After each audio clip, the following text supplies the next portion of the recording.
রামকৃষ্ণ মিশনের একজন মহারাজকে কিছুদিন আগে প্রশ্ন করা হয়েছিল, মহারাজ, এত মহাপুরুষ কিভাবে ভারতীয় উপমহাদেশে জন্ম নিতেন, আর বর্তমানে কেন আর সেই মহাপুরুষেরা জন্মায় না? অসাধারণ উত্তরে মহারাজ বলেছিলেন, এখন আর সে মা নেই। ভারতবর্ষে একটা সময় উপযুক্ত মা ছিল। উপযুক্ত এয়ারপোর্ট না থাকলে বড় প্লেন নামবে কি করে? আধুনিক মনোবিজ্ঞানের মতে সন্তান কেমন মানুষ হবে সেটা 85% নির্ভর করে মায়ের ওপর, আর তার নির্ধারণ হয়ে যায় মায়ের গর্ভে সন্তান আসা এবং জন্মের 5 বছরের মধ্যে।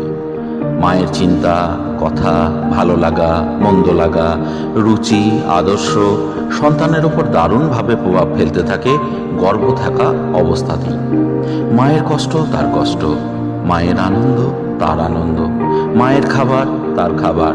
তাহলে মায়ের ইচ্ছা তার ইচ্ছা হবে না কেন? মায়ের আদর্শ তার আদর্শ, মায়ের জীবনবোধ সন্তানের জীবনবোধ হবে। সেখান থেকেই তার শিক্ষা শুরু, সেই 3 ইডিয়টসের অল ইজ ওয়েলের মতো। আমরা আজও সে যুগের কৌশল্যাকে মনে রাখি পুত্র রামের কারণে। এই যুগে ভুবনেশ্বরী দেবীকে চিনি কারণ তিনি স্বামী বিবেকানন্দের মা ছিলেন। প্রভাবতী দেবীকে চিনি কারণ তিনি নেতাজি সুভাষচন্দ্র বসুর মা ছিলেন। ভগবতী দেবীকে চিনি কারণ তিনি বিদ্যাসাগরের মা ছিলেন। যুগে যুগে কত মহাপ্রাণ এসেছেন আমাদের পথ দেখানোর জন্য। বারে বারে তারা আমাদের বলেছেন, যদি জীবন সার্থক করতে চাও তাহলে এই পথে এসো। আমরা তাদের কথা না শুনে চলি উল্টো পথে। এখন কার সময় কয়জন মা বাবা আছেন যারা এমন সন্তান চান? আমাদের কি অহংকার? না আমরা আধুনিক, আমরা বিজ্ঞান মনস্ক। আমাদের ভদ্রতা, সভ্যতা গাদা গাদা বই পড়ায়, অনেক সার্টিফিকেট, ভালো রোজগার, ফ্ল্যাট, গাড়ি বাড়ি, স্যুট বুট, দামি শাড়ি, গয়না, ইন্টারনেট, আইফোন, আইপ্যাড, ট্যাব। কিন্তু কত আশা নিয়ে ছোট্ট দেব শিশুটি অন্ধকার জগৎ থেকে এলো, তাকে কি আমরা সত্যিকারের আলোর সন্ধান দিতে পারছি?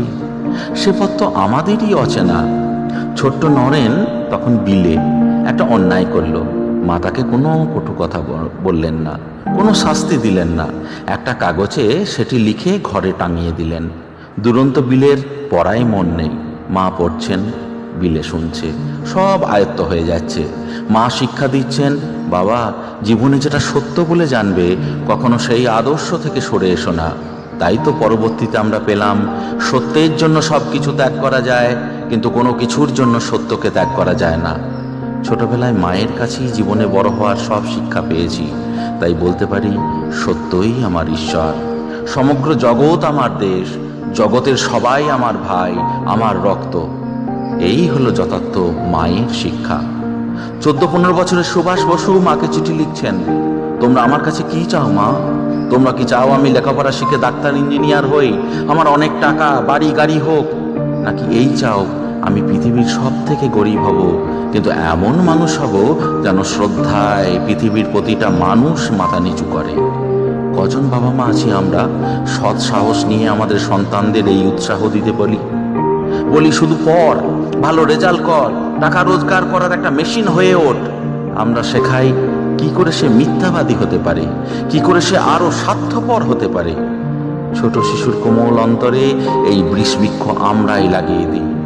আর সত্যি এক সময় যখন সে আবেগহীন, ভালোবাসাহীন, বিবেকহীন মেশিনের মতো আচরণ করে, তখন আমরা বুক চাপড়াই।